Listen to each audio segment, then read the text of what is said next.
ओं क्लीं गुरुदेवाय विद्महे प्रेमदाताय धीमहि तन्नो गुरु प्रचोदयात।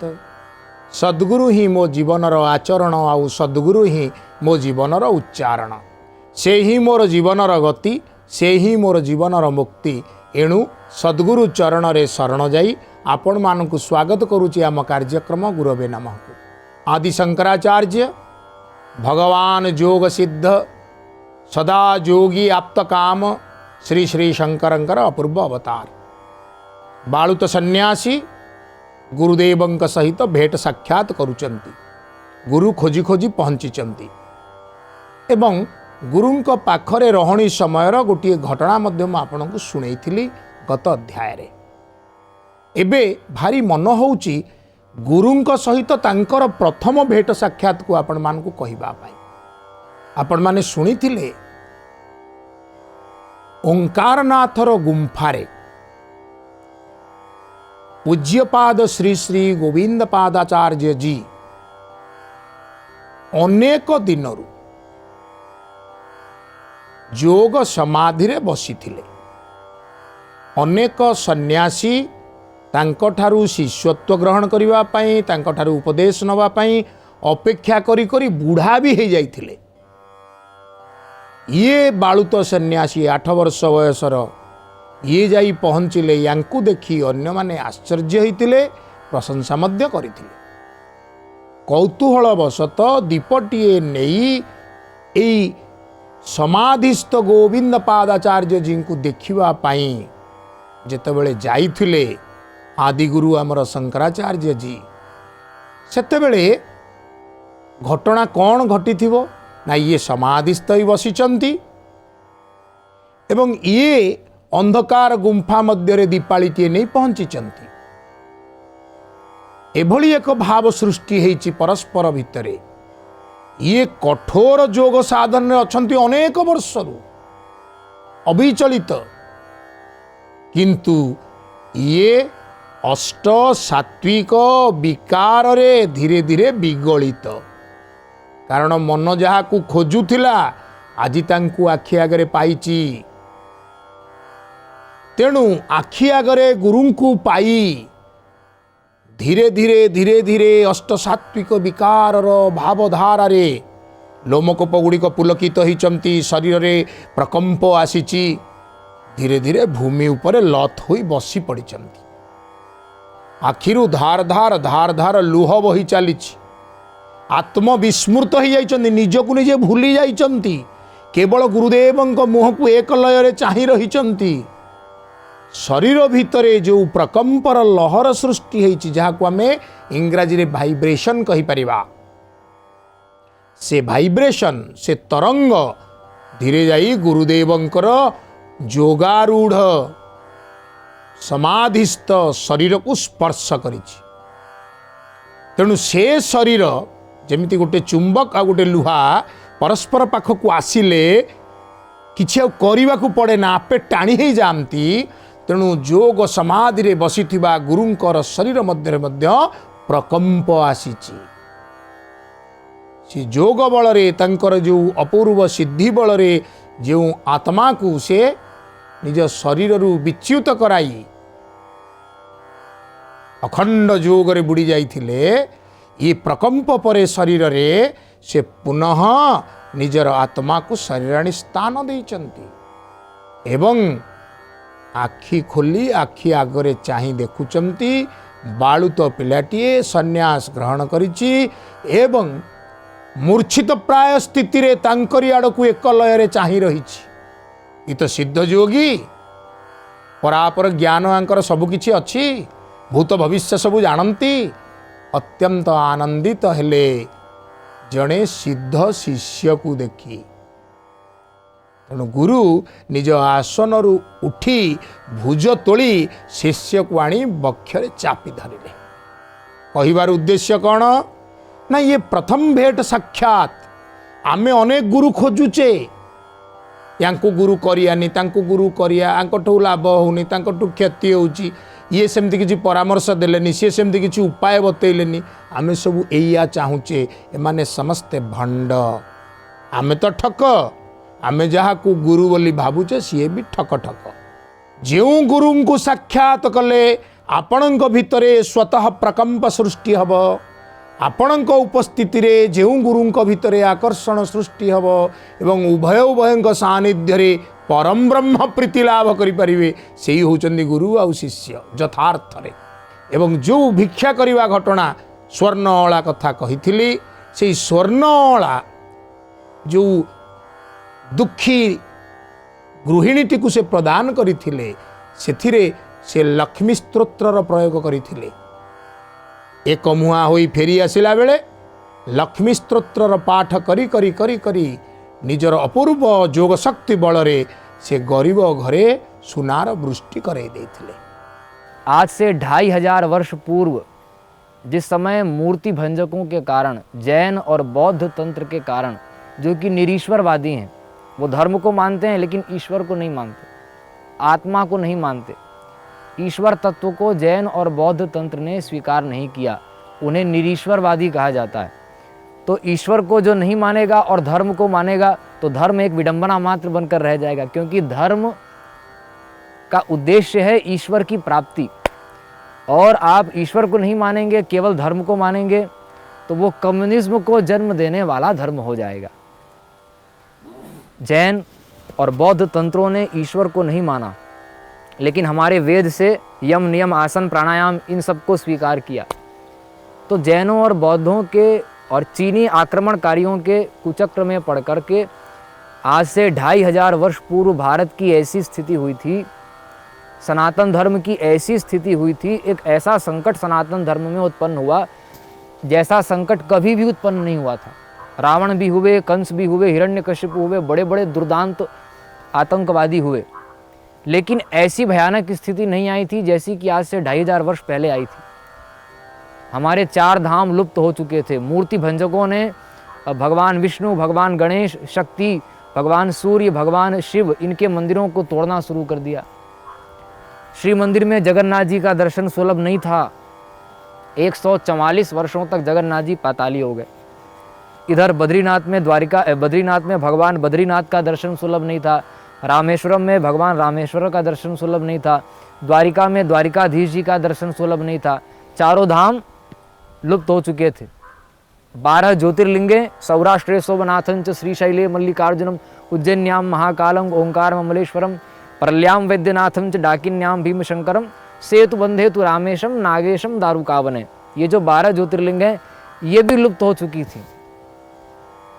हमारी 52 शक्तिपीठें लुप्त हो चुकी थी। चारों कुंभों का जो आयोजन था वो लुप्त हो चुका था। धर्म की व्याख्या अपने आप मनमाने ढंग से लोग करने लग गए थे। हाँ, कर्मकांडी वेदज्ञ ब्राह्मणों को देखकर लोग उपहास करने लग गए थे। और उस समय के जो राजा थे सुधन्मा, वो भी बौद्ध हो चुके थे। कूड़ेदानी जहाँ कचरा फेंकते हैं वहाँ पर चारों वेद उनके महल में रखे होते थे। इतना बड़ा सनातन धर्म का ह्रास इतिहास में कभी नहीं हुआ था। आजिर कार्यक्रम रे भगवानंकर दिव्य आशीर्वाद रे आमको आदि शंकराचार्यंकर जीवनी तांक कथावस्तु तांक कहानी संपर्क रे सुनिबार सौभाग्य लाभ होइछि। आश्रम रहणी समयर कथा। दिने समस्ते बसिछंती शिष्य माने। हठात गुरुदेव कहिले आउ आश्रम रे रही हेब नाही। समस्तंक मुंडरे जेमिति चड़क पड़िला। दीर्घ दिनर समाधि परे समाधि त्यज्य करी आमको किछि हित उपदेश दउचंती, किछि वाणी कहउचंती, किछि शिक्षा दउचंती। एई सफल गुरु, दक्ष गुरु भारत भूखंड रे एपरि गुरु नाहंती। ये पुणी ए स्थान छाड़ी चली जीवे बोली कहउचंती। ये गोटे वज्रपात सह समान नुहे तो आउ कौन। जड़े सन्यासी करपत्र जोड़ी पचारे गुरुदेव, ओंकारनाथ रे पर्वत गुंफा ए आश्रम आम मान द्वारा कौन किसी त्रुटि विच्युति हो गला कि? गुरुदेव कहले ना ना, निकटरे कलकल नादिनी नर्मदा प्रवाहिता। नर्मदांकर जो कलकल नाद ये मोर जो अपूर्व ध्यान आउ समाधि रे बाधा उत्पन्न करुछि। मु तटस्थ होई पारु नाही, ध्यानस्थ होई पारु नाही। तेणु मु विचार करिछि ए स्थान त्याग करदेवी, अन्य कौनसी एक स्थान को जीवी जोठारे मु ध्यानमग्न रही पारिबी। समस्ते बड़ दुखरे अभिभूत होई पड़िले। गुरुदेव कहउचंती अर्थ तो आउ ए स्थान रे रहिबे नाही, निश्चित ए स्थान छाड़ी चली जिबे। किंतु हठात देखागला ए बालुत सन्यासी शंकरंक भितरे अद्भुत परिवर्तन आसिला। तांकर नासिका कुंचित हेगला, चक्षु आरक्त हेगला। हीन शूद्र नदी नर्मदा तार एते आस्पर्धा। से शिष्य केउ शिष्य, से केउ शिष्य को गणा जे गुरुंकर सठिक सेवा करि परिला नाही। ए नर्मदा तार काया को विस्तार करी निजर जलराशि द्वारा शब्द सृष्टि करी जदि मोर गुरुंकर शांत समाधिस्थ स्थिति को अशांत करुची, मु ए नर्मदार प्रवाह को प्रतिहत कर देवी। क्रोधरे दुर्वासंक परी स्थान त्याग कले शंकर। गोटे पात्र आनिले, नर्मदारे बुड़ेई किछि जल नहीं आसिले। आउ नर्मदा नदी उद्देश्य रे कहिले, हे नर्मदे, तुमे मोर गुरुंकर ध्यान भग्न करी अक्षमणीय अपराध करुच। मोर गुरुंकु समाधिस्थ हेबारे विघ्न सृष्टि करुअछ। जे पर्यंत ए घट मध्य जल स्थानित हो रही से पर्यंत तुम ठारे कौनसी शब्द सृष्टि हेब नाही। नर्मदा को आउ ए घट मध्य स्थान दे देले कि? नर्मदांकर जल रे आउ उर्मी बा तरंग माला नाही, आउ से कलकल नाद नाही। नर्मदा शांत। गुरुदेवंक पाखरे करपत्र जोड़ी शंकर प्रार्थना कले, गुरुदेव नर्मदा शांत, आपण ए स्थान परित्याग करी जानतु नाही। गुरुदेव अभिभूत होई गले शंकरंकर सिद्धि, शंकरंकर अपूर्व लीला को दर्शन करी मथा को अत्यंत प्रेम रे स्नेह रे आउसी देले। ना बाबा, सबुर समय थाए, समय आसिलेणी, मोते स्थान छाड़ी जीवाकू पड़िबो। तुम्भंकु मध्य तुम्भे सकल सिद्धिरे पारंगम हेलणी। वेदांत उपनिषदर अपूर्व व्याख्या रचना कर, हिमालयर अपूर्व कोटर रे निवास करी तुमको मु आदेश देउची, अद्वैत वेदांतर सिद्धांत को आकुमारी हिमाचल तुम्हें प्रतिष्ठा कराओ, प्रचार कराओ। परवर्ती पर्याय रे जल कुंभ मध्यरु नर्मदा को मुक्ति करी देई गुरुं को आदेश को मथापति ग्रहण करी शिष्य शंकर चलिले हिमालयर गुंफा मध्यरे। आसंतु से आचार्य शंकर संपर्क रे आउ दुई पद कथा सुनिबा। भगवान शंकराचार्य महाभाग के रूप में साक्षात भगवान शंकर प्रकट हुए। शंकरम शंकराचार्यम, शंकर ही। आप भविष्य पुराण को पढ़िए, आप शिव पुराण को पढ़िए, आप यजुर्वेद में पढ़ेंगे नमः कपर्दिने च व्युक्त केशाय च। वेद कह रहा है, भगवान शंकर के दो रूप को वेद कह रहा है, नमः कपर्दिने च व्युक्त केशाय। एक तो कपर्दिन जटा जूट वाले भगवान शंकर जिसका दर्शन हम सब करते हैं, एक तो वो शंकर है, ये वेद कह रहा है। वेद कौन है? तो सनातन धर्म का एक्चुअल राइट्स। आजकल कहते हैं ना संविधान, भारत का संविधान क्या है? तो जो 250 पृष्ठों में एक्चुअल राइट्स, वो सनातन धर्म का एक्चुअल राइट्स है। तो what is actual rights of Sanatan Dharma? Sanatan धर्म का एक्चुअल राइट्स है 4 वेद। उसके बाद उसकी व्याख्या के रूप में मनुस्मृति है, पुराण है, औप पुराण है, स्मृतियां हैं, गीता है, वाल्मीकि रामायण है, महाभारत है, सब जितना वांग्मय है मूल वेद की व्याख्या के लिए है। तो एक्चुअल राइट्स मूल शास्त्र वेद हैं। वो वेद कह रहा है किसके विषय में? शंकराचार्य के विषय में। एक शिव हैं जो जटा वाले शिव जी हैं, जिनका दर्शन हम सब करते हैं, नमः कपर्दिने, जटा वाले शिव जी। लेकिन आगे श्रुति कह रही है, वेद मंत्र कह रहा है नमः कपर्दिने च व्युक्त केशाय च, बिना जटा वाले मुंडित शंकर। ऐसे भगवान शंकर जिनका मुंडन हुआ है, जो मुंडित है, उड़िया में कहें तो लंडा होकर के हैं, ऐसे शंकर जी का चित्र कहाँ देखा हम लोगों ने? तो वो श्रुति कहती है, शिव पुराण पढ़िए, वहाँ पर श्रुति की व्याख्या फिर शिव पुराण ने की, वायु पुराण ने की, भविष्य पुराण ने की। हाँ, वो मुंडित मस्तक वाले शंकर हैं। शंकरम शंकराचार्यम, भगवान आद्य शंकराचार्य। आचार्य शंकरंकर जीवन मध्यरे एभली अद्भुत अद्भुत घटना मान स्थान पाइचंती, ताहा शब्दरे मध्य वर्णन करा जाई परिबो नाही। गुरु गृहरे निवास करुथिबा समयर ये अपूर्व लीलार कथा। गुरु गृहरे निवास करुथिबा समयरे हठात गुरुंकर सम्मुखरे उपस्थित होई शंकर अनुनय विनय होई प्रार्थना कले, मोते टिके आदेश देवा हुअन्तु। गुरुदेव आश्चर्य होई प्रश्न कले, केउ कार्य उद्देश्य रे तुमे मोर आदेशर अपेक्षा रखिछ? मते टिके स्वगृह को प्रत्यावर्तन करने को पड़िबो। सन्यासर ये गोटे विपरीत धर्म। गृह त्यागी सन्यासी गृह ठारे कौनसी प्रकार माया ममता लोभ तार न थाए। ये पुणी गृह को फेरी जीवा पाई कहउचंती, यार अर्थ कौन? किंतु गुरुदेव मध्य सक्षम समर्थ गुरुदेव। ईसत स्मितहास्यर सह गुरुदेव पचारिले, कारण किछि जानी हुए कि जानी पारे कि? गुरुदेव, गृह त्याग करिवा समय रे मु माता को कथा देइथिली, जेकोसी समय रे से मते स्मरण करिवे मु तांको पाखरे पहुँचीबी। एबे मोर माता अत्यंत रुग्णा वृद्धा शय्याशायी, से मोर उपस्थिति कामना करुचंती। आपणकर आशीर्वाद हेले मु तत्क्षणात जीवी एवं पुनः प्रत्यागमन करिबी। गुरु आश्चर्य नेत्र रे चाहिए। पादरे चाली चाली केरलरू ओंकारनाथ आश्रम आसवा को 2 मास लगी थिला। आपण मानकु मु कहिथिली पूर्व अध्याय रे, किंतु ये पुणी तत्क्षणात जाई तत्क्षणात आसीबे। एई तो हेउची गुरु कृपा, एई तो होउची सिद्धि। ए भारत भूखंड रे एक कथार आलोचना कले अनेक आश्चर्य अभिभूत हुअंती जे एभली घटना कौन सहजरे संभव।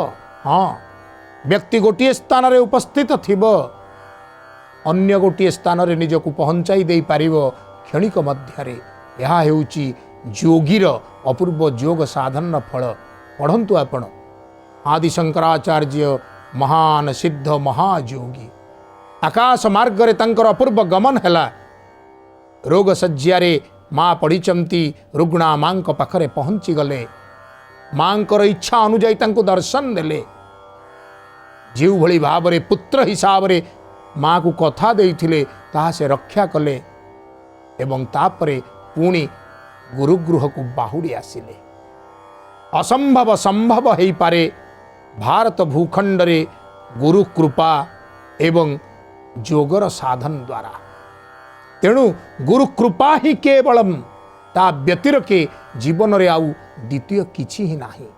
और शंकराचार्य जी ने प्रकट होकर के जो वेद विरोधी थे, जैनों को, बौद्धों को, पाशुपतों को और जितने वेद विरोधी मत वाले हैं, उन वेद विरोधी मत वालों को भगवान शंकराचार्य जी ने शास्त्रार्थ में अपनी तर्कों की तीक्ष्ण तलवार से परास्त किया और वैदिक धर्म की स्थापना की, डिमडिम घोष किया वैदिक धर्म का।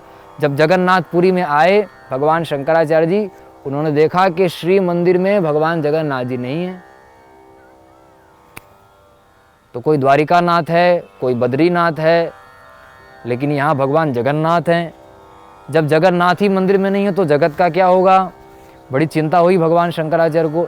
तब भगवान शंकराचार्य जी ने ध्यानस्थ होकर के देखा, और ध्यानस्थ होकर के जब शंकर ने देखा तब उन्हें पता चला कि भगवान जगन्नाथ पाताली हैं। तब भगवान शंकराचार्य जी ने 144 वर्षों तक जो पाताली जगन्नाथ थे उनको निकाला, और उस समय के जो सुधन्मा राजा थे, ध्यान देना, भगवान जगन्नाथ जी को आज से 2504 वर्ष पूर्व, 2504 वर्ष पूर्व राजा ने स्थापित नहीं किया, जगन्नाथ जी को भगवान आदि शंकराचार्य ने स्थापित किया। बाणी विराम नवा पूर्वरु मने पड़ती श्रीमद्भागवत आजिर आलोचनार कथावस्तु को से सफल करी कहती गुरुंकु न मणिव नर गुरुटी साक्षात ईश्वर। तेणु गुरु ही साक्षात ईश्वरंकर प्रतिरूप यही कथा को अंतकरण रे स्मरण करी गुरु को प्रणिपात ज्ञापन कर। जदिओ से रक्तमांसर शरीर धरी आसीचंती से शिष्य शंकर गोविंद पादाचार्य जींकर शिष्य शंकर आज आदि गुरु महान गुरु विश्वगुरु अद्वैत वेदांतर अपूर्व सिद्धांत दाता रूप में जगत रे प्रतिष्ठित हेबे गुरु करुणारु गुरु आशीर्वादरु। समय सरीची सेई आदिशंकरंकर पाद तले शरण भिक्षा करी रहुची। ओम गुरवे नमः।